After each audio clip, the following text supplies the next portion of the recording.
তুমি মেসেজ দিতে দেরি করলে বা মেসেজ সিন করতে দেরি করলে বা ফোন ওয়েটিং এ পেলে, যে মানুষটা হুট করে রেগে যায় সেই মানুষটা তোমাকে ভালোবাসে।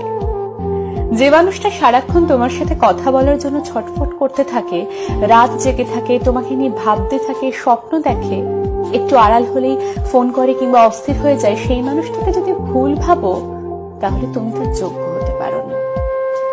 যে যাকে যখন চায়, যে মুহূর্তে চায়, যে সময়ে চায়, ঠিক সেই সময় মানুষটাকে না পেলে রাগ হয়, অভিমান হয়। আর তখন তুমি যদি তার অভিমান কিংবা রাগটাকে গ্রহণ করতে না পারো, উল্টে তার সাথে রাগারাগি করো, তাহলে তুমি তাকে ভালোবাসতে পারো। তোমার ফেসবুক আইডিতে কে কি কমেন্ট করলো, কে রিয়াক্ট করলো, তুমি কি রিপ্লাই দিলে, তুমি কোথায় কি রিয়াক্ট দিলে, কি কমেন্ট করলে, এসব কিন্তু মানুষ এমনি এমনি নজর রাখে না। কারো মনে একটু জায়গা করে নিতে না পারলে কেউই এসব খেয়াল করে না। নিজের মানুষটাকে কেউই এক মুহূর্তের জন্য হলেও আড়ালে দেখতে চায় না। সবসময় চায় প্রতিটা মুহূর্ত এই মানুষটা একান্ত নিজের হয়ে থাকুক, তার জন্য অপেক্ষা করুক, তাকে নিয়ে একটু ভাবুক। মানুষটা যেন একান্ত নিজের হয়, যার সাথে থাকবে না অন্য কারোর যোগাযোগ।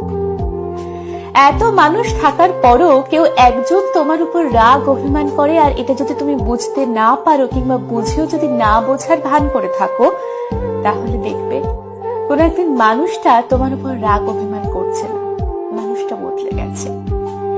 মানুষ তখনই বদলে যায় যখন সে তার রাগ অভিমানের মূল্য পায় না। প্রতিবার নিজেই নিজের রাগ অভিমান ভাঙাতে হয়, তখন সে ধীরে ধীরে রাগ অভিমান করা ভুলে যায়। মানুষটা ভিতর থেকে তখন একটু একটু করে মরে যায়।